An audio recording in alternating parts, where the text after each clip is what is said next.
Saat ini, pemerintah Indonesia lagi gencar-gencarnya melakukan vaksinasi COVID kepada seluruh masyarakat Indonesia. Nah, tapi kira-kira kamu sudah paham belum dengan cara kerjanya? Atau mungkin beberapa di antara kamu masih ada yang meragukan manfaat vaksin? Misal, seperti informasi yang beredar di mana vaksin dianggap tidak aman. Masa sih benar kayak gitu? Apa jangan-jangan itu cuma mitos aja? Valid nggak sih kira-kira informasi itu? Nah, daripada kalian bingung dan bertanya-tanya, kalau gitu di sini kami dari KKN BBM 64 Universitas Airlangga kelompok 178 mau kupas tuntas seputar vaksin COVID di Indonesia. Buat yang kepo sama pembahasannya, silakan tonton video ini sampai habis ya untuk dapetin keseluruhan informasinya. Sebelumnya, ada yang tahu nggak sih vaksin itu apa? Nah, dirangkum dari laman resmi covid19.co.id, vaksin adalah zat yang sengaja dibuat untuk merangsang pembentukan kekebalan tubuh dari penyakit tertentu. Jadi, vaksin ini memang didesain untuk menghasilkan respon kekebalan yang sama dengan infeksi alami, sehingga nantinya bisa mencegah kita terjangkit dari penyakit tersebut. Emangnya penting ya kita harus vaksin? Manfaatnya apa sih sebenarnya? Nah, manfaat yang pertama adalah mencegah terkena atau mengalami gejala COVID-19 berat. Vaksinasi COVID memang tidak bisa membuat kita 100% kebal dari COVID. Hal itu juga tidak mungkin mengingat tidak ada hal yang abadi di dunia ini. Tapi, vaksinasi COVID bisa mengurangi dampak yang ditimbulkan jika nantinya kita tertular COVID. Kemudian manfaat yang kedua adalah melindungi orang lain. Vaksinasi COVID bisa mencegah kita menyebarkan virus corona ke orang lain. Jika cakupan vaksinasi tinggi dan merata di suatu daerah, maka akan terbentuk kekebalan kelompok atau herd immunity. Kekebalan kelompok merupakan situasi di mana sebagian besar masyarakat terlindung atau kebal terhadap penyakit tertentu, sehingga menimbulkan dampak tidak langsung, yaitu turut terlindunginya kelompok masyarakat yang rentan dan bukan merupakan sasaran vaksinasi. Kondisi tersebut hanya dapat dicapai dengan cakupan vaksinasi yang tinggi dan merata. Manfaat yang ketiga adalah menghentikan penyebaran COVID. Pada dasarnya, vaksinasi diadakan bukan hanya untuk bertujuan memutus rantai penularan penyakit dan menghentikan wabah, tetapi juga dalam jangka panjang mengeliminasi atau bahkan memusnahkan penyakit itu sendiri. Kemudian, manfaat yang keempat adalah membantu melindungi generasi selanjutnya. Manfaat vaksin COVID salah satunya adalah mencegah virus corona menyebar dan bereplikasi, yang memungkinkannya bermutasi dan mungkin menjadi lebih kebal terhadap vaksin. Dengan menurunkan laju infeksi COVID dan memutus rantai pandemi, kita pun dapat melindungi generasi selanjutnya dari penderitaan panjang terinfeksi penyakit ini. Kita pun sebenarnya adalah generasi yang hidup dari perjuangan vaksinasi generasi sebelumnya. Nah, memangnya bagaimana sih vaksin bisa mencegah virus corona?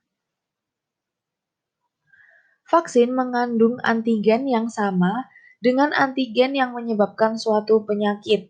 Namun, antigen yang ada di dalam vaksin tersebut sudah dikendalikan atau dilemahkan, sehingga pemberian vaksin tidak menyebabkan orang menderita penyakit, seperti jika orang tersebut terpapar dengan antigen yang sama secara alamiah. Saat vaksin dimasukkan ke dalam tubuh, sistem kekebalan tubuh akan melihatnya sebagai antigen atau musuh. Dengan begitu, sebagai respon adanya ancaman dari musuh, maka tubuh akan memproduksi antibodi untuk melawan antigen tersebut. Namun, kekebalan yang didapat melalui vaksinasi tidaklah bertahan seumur hidup terhadap infeksi penyakit berbahaya. Oke, tadi kita sudah bahas nih mengenai manfaat dan cara kerja vaksin. Tapi kenapa ya masih sering kita jumpai berbagai hoax seputar vaksin di masyarakat? Daripada kita bingung, coba ikutin pembahasan mitos versus fakta vaksin berikut ini ya. Yang pertama, vaksin COVID-19 bikin kebal 100%. Faktanya, vaksin COVID tidak membuat kita kebal 100% dari COVID. Namun, vaksin akan memicu pembentukan daya tahan tubuh dari virus penyebab COVID, sehingga risiko terinfeksi akan berkurang. Mitos yang kedua adalah vaksin COVID tidak aman karena dikembangkan dengan cepat. Faktanya, vaksin COVID terbukti aman karena telah melalui serangkaian proses pengujian dengan standar yang ketat. Berbagai tahapan uji klinis harus dilewati, sehingga vaksin COVID terbukti aman dan efektif serta memperoleh Emergency Use Authorization atau otorisasi penggunaan darurat. Mitos ketiga, vaksin COVID bisa mengubah DNA. Faktanya, vaksin mRNA memang dibuat menggunakan teknologi genetik, namun tidak mempengaruhi DNA seseorang dengan cara apapun. Pusat Pengendalian dan Pencegahan Penyakit Amerika Selatan menjelaskan bahwa mRNA dalam vaksin mengajarkan sel kita cara membuat protein yang memicu respon imun. mRNA dari vaksin COVID tidak pernah memasuki inti sel di mana DNA kita tersimpan. Oleh karena itu, mRNA tidak dapat mempengaruhi atau berinteraksi dengan DNA kita dengan cara apapun. Mitos yang keempat, jika sudah pernah terinfeksi COVID, maka tidak perlu divaksin lagi. Faktanya, seseorang yang sudah pernah terinfeksi COVID tetap harus divaksinasi.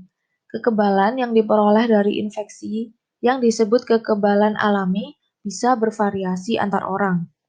Jika kamu sempat dirawat karena COVID dengan antibodi monoklonal atau plasma pemulihan, maka kamu harus menunggu 90 hari sebelum mendapatkan vaksin COVID. Mitos yang kelima, vaksin bisa membuat seseorang terinfeksi COVID-19. Banyak mitos yang menyebar bahwa vaksin COVID bisa membuat seseorang terinfeksi COVID. Faktanya tidak demikian. Vaksin COVID yang resmi dan direkomendasikan terbukti tidak mengandung virus hidup, melainkan virus yang sudah dilemahkan. Oleh karena itu, kamu tidak perlu khawatir akan terjangkit COVID setelah vaksinasi. Vaksin yang kita terima akan membentuk sistem kekebalan di dalam tubuh, sehingga tubuh akan mudah mengenali dan melawan virus yang menyebabkan COVID. Pembentukan sistem kekebalan tubuh inilah yang dapat menimbulkan beberapa gejala ringan, seperti demam. Gejala ini normal dan sebagai pertanda bahwa tubuh kamu sedang membangun perlindungan terhadap virus penyebab COVID, sehingga kamu tidak perlu takut ya. Mitos yang keenam, vaksin COVID bisa sebabkan kemandulan pada wanita. Menurut Dr. Catherine O'Brien sebagai perwakilan WHO, vaksin yang diberikan tidak dapat menyebabkan infertilitas. Tidak ada vaksin yang menyebabkan kemandulan karena bagian yang disasar oleh vaksin adalah antibodi tubuh, bukan organ reproduksi. Nah, di dunia ini ada beberapa jenis-jenis vaksin yang diproduksi oleh berbagai perusahaan. Tapi di Indonesia sendiri hanya ada beberapa vaksin yang beredar di masyarakat. Setiap jenis vaksin COVID memiliki karakternya masing-masing. Misalnya saja jumlah dosis dan interval pemberian. Selain itu, platform vaksin COVID juga berbeda-beda. Ada yang dikembangkan dari inactivated virus berbasis RNA, viral vector, dan subunit protein. Meski demikian, semuanya sudah dipastikan keamanannya dan efektivitasnya dalam menangkal virus COVID.